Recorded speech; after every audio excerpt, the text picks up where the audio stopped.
Hi, we're Quentin Cures Volumes. My name is James. So, over the weekend, I went out to do a few errands, and the errands included dropping off a few bags of clothing at the local Goodwill. And our local Goodwill, which a Goodwill, if you don't know, is it's an organization.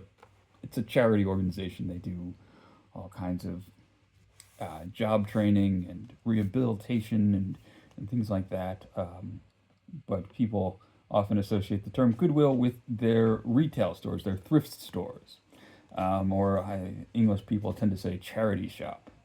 Um, and This Goodwill, and well, the one that I went to, has sort of two wings to it. There is, on one side, there is a pretty standard retail Goodwill store where they have, used clothing that's been donated and housewares and shoes, the usual stuff, and a section of books, used books for cheap prices, but they've been gradually ticking up over the years. And then on the other side, there is a Goodwill Outlet store. And if you have never been to a Goodwill Outlet store, it is an experience. Uh, it's a vast warehouse like space. And the only categorization of items, it seems, is clothes, shoes, books are usually together, and then like sort of miscellaneous housewares. And are they on shelves? No, they are not. They're in large bins. Large meaning like 12 feet long, 4 feet wide. So you can reach from if you're standing along the long edge, you can reach all the way to the end, but just barely. And I guess they're about a foot deep.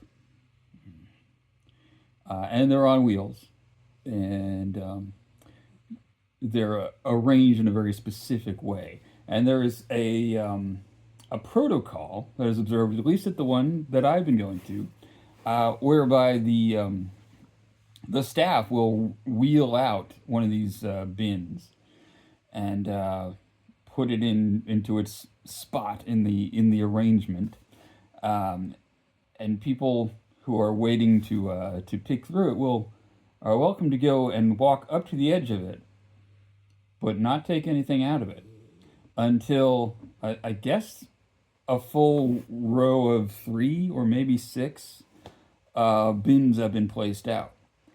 So people will be standing there, and then occasionally someone will like make a move towards reaching into it to get a pair of sneakers, and one of the staff members will say, "Stay out of the bins."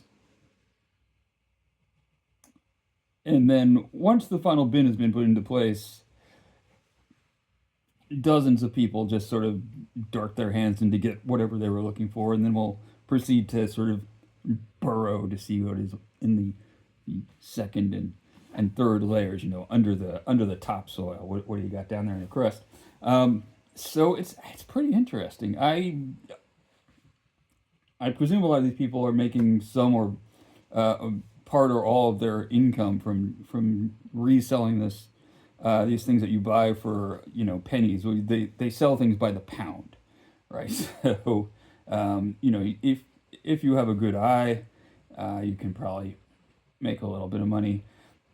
When I was at the end of my grad school career, I did a little bit of reselling myself, mostly of books because that's what I knew, and books and sometimes musical instruments. I never had one of the scanners, so I found it was a lot more work for not a lot of money. But my hat is off to anyone who makes a go at that. So it's an interesting place to go, and if you're there, it's usually worth wandering about a bit and looking in the book bins to see what they have. Usually, there will be distinct, noticeable seams of types of books. Like this time, there were, as there often are, a lot of seams of Christian books, and there was also well, 4 out of 5, well, originally 3 out of 5 books from a box set of Song of Ice and Fire that were sort of bound in a fake leather. They were sort of like a Bible. And they were pretty attractive. And I said, I'll bet I can find the other volumes. I found the fourth one.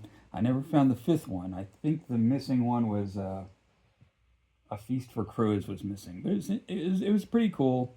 I left there. I didn't take 4 out of 5 copies of A Song of Ice and Fire.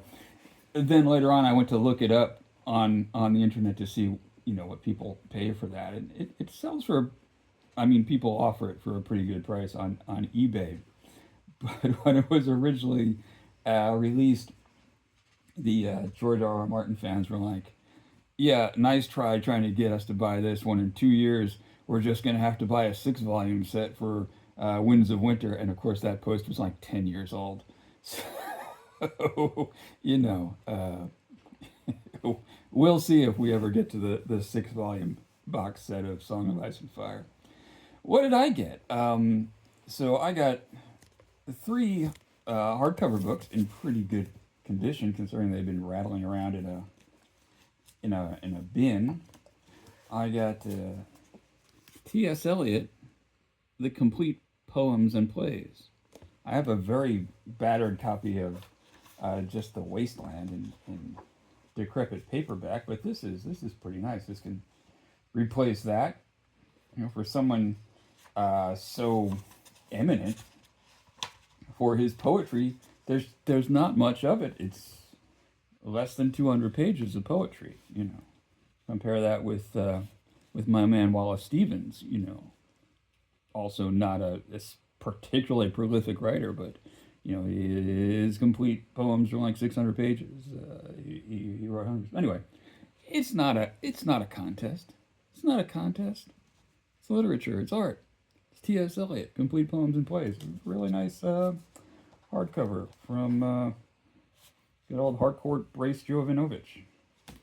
And then I got an Avenel omnibus of Agatha Christie, 5 complete Miss Marple novels. And Book Chat with Pat was just this morning talking about how she's planning to read The Corpse in the Library, or here it's called The Body in the Library. Yeah, that's what it's called. Anyway, that's in here. Here's a picture of old Miss Marple. She's got her binoculars, and she's like, "What's that over there? Is that a crested night heron?" Oh no, it's a murder taking place. I don't know. I haven't read any of these books, but I'm now I've got them and I can. So when I enter my Agatha Christie phase, I'm prepared. And then this was something that I heard about some months ago, and in the back of my mind I was like, I should look that up. It sounds pretty good. It's a history book called Manhunt. The 12-Day Chase for Lincoln's Killer by James L. Swanson. So that looks like it's supposedly a very excitingly written account of the assassination and hunt for John Wilkes Booth. If you believe Wilkes Booth did it, John Wilkes Booth, yeah, you believe that, I've got a bridge to. No, I'm not a John Wilkes Booth truther. I did one time. Some guy I worked with said that I looked like John Wilkes Booth. I'm like, it's not really a compliment. He says, you could go around to schools impersonating him. I'm like, what school is going to hire John Wilkes Booth? Hey kids, you know everyone's favorite president? Guess who I am? I would have been better off as the keeper of the rods, I'll tell you. Anyway, all right. Louise is starting to squawk at me. What do you want, baby? You want to get up here? Yeah. You can take my spot. Go ahead. There you go. All right. Hi, everybody. All right. Well, that's all I had. I just wanted to talk a little bit to you about the Goodwill retail store. I mean, the Goodwill Outlet store. Have you ever been to one? Have you found some good stuff? Sometimes you can. Anyway, thanks for watching. Bye.